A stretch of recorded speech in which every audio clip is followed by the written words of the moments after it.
Hello friends, हम question solve करने वाले हैं। जैसा कि आपको स्क्रीन पर दिखाई दे रहा है, क्वेश्चन में बोला गया है ये दो वेव फॉर्म है ए एंड बी और उसका आउटपुट सी वेव फॉर्म दिया है। यानी कि क्वेश्चन में इनपुट का वेव फॉर्म और आउटपुट का वेव फॉर्म दोनों दिया हुआ है और हमको पता करना है कि कौन सा गेट को रिप्रेजेंट करेगा ये वेव फॉर्म। ठीक है, तो उस केस में हमें पता करने के लिए सबसे पहले हम देखते हैं कि इनपुट कौन सा है। इनपुट है हमारा, यहाँ पे दिया हुआ है इनपुट है ए। यहाँ पे टेबल बनाते हैं, टेबल, ये इसको ट्रूथ टेबल बोलेंगे, ट्रूथ टेबल। जब भी वेव फॉर्म वाला क्वेश्चन दिया हो तो उसमें हम सबसे पहले इस वेव फॉर्म से हम टेबल बनाएंगे और टेबल से आइडेंटिफाई करेंगे हमारा कौन सा गेट है। तो देखते हैं यहाँ पे A B C, C Y यानी कि हमारा आउटपुट है। ठीक है, अब देखते हैं ये हमारा टाइम इंस्टेंट दिया हो T1 T1 T2 T3 T4 5 6 7 8 तक टाइम इंस्टेंट दिया हुआ। ठीक है, अब सारे टाइम इंस्टेंट में हम देखेंगे कि हमारा क्या आ रहा है। ठीक है, 0 0, यहाँ पे इनपुट 0 है, ए बी दोनों 0 है तो आउटपुट 0 है। 0 0 आउटपुट 0 है। ठीक है, अब देखते हैं और देखते हैं यहाँ पे जो भी नीचे लो वाली वैल्यू हो इसको 0 लेंगे और हाई वाली है उसको 1 लेंगे। ये 0 हो जाएगा, ये 1 हो जाएगा, ये 0 हो जाएगा, ये 1 हो जाएगा। ठीक है, अब दूसरे टाइम इंस्टेंट वाले इस वाले में देखते हैं, दूसरे टाइम इंस्टेंट में देखते हैं, दूसरे टाइम इंस्टेंट में देखते हैं। यहाँ पर है ये हमारा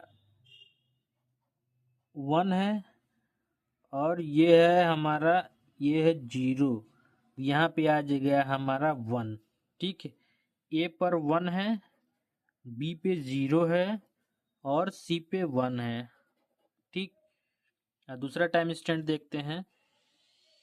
यहाँ पर देखो, यहाँ पे भी 1 है, यहाँ पे भी 1 है और यहाँ पे भी 1 है, तो ये हो जाएगा 1 1 1।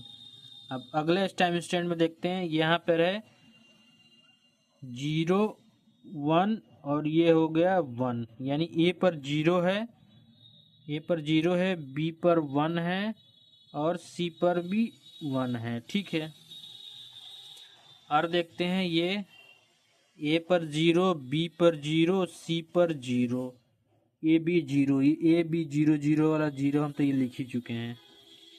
अब देखते हैं यहाँ पर है, ये हो गया 1 है, 0, ए पर 1 है और बी पे 0 है, ए पर 1 है, बी पे 0 है, तो सी पर 1 है, ये भी हम लिख चुके हैं। ठीक है, तो यानी कि यही हमारा टेबल बना। एक और लास्ट वाला देख सकते हैं, ये वाला, ये ए पर 0 है और बी पर 1 है, ए पर 0 है, ये है, बी पे 1 है, यानी सी पे 1 है, यानी कि ये भी है ना, यानी कि ये वाला भी, ये वाला भी, यानी कि सारे हमने देख चुके। सारे इस टाइम इंस्टेंट को हमने एक एक करके चेक कर लिया और उसके अकॉर्डिंग हमने आउटपुट लिख लिया। ठीक है, अब यहाँ पे देखते हैं टेबल से।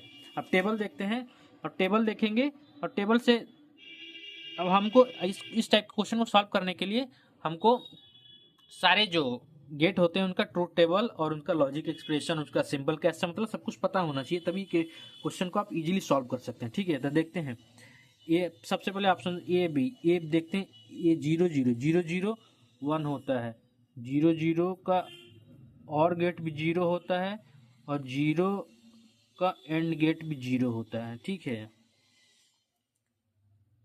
ठीक, यानी कि सबसे पहले ऑप्शन से ही वेरीफाई करते हैं तो ज़्यादा इजी रहेगा, उससे जल्दी भी सॉल्व हो जाएगा। ठीक है, और गेट को देखते हैं पहले, और गेट वेरीफाई करते हैं पहले। और गेट देते हैं, 0 0 का 0 होता है, 1 0 का 1 होता है, 1 1 का 1 होता है, 0 1 का 1 होता है, यानी कि हमारा ये टेबल जो है और गेट को वेरीफाई कर रहा है, और गेट को, और गेट को वेरीफाई कर, यानी कि इसका आंसर ए है। ठीक है, आई होप कि आपको क्वेश्चन समझ में आया होगा बहुत ही अच्छे तरीके से। एक बार और भी ऑप्शन को वेरीफाई करके दिखा रहे हैं और जो बचेगा ऑप्शन आप खुद आप उसको एक बार वेरीफाई करके चेक कर सकते हैं। अब एंड गेट को हम वेरीफाई करते हैं, एंड गेट को, एंड गेट को, ये हमारा आंसर है।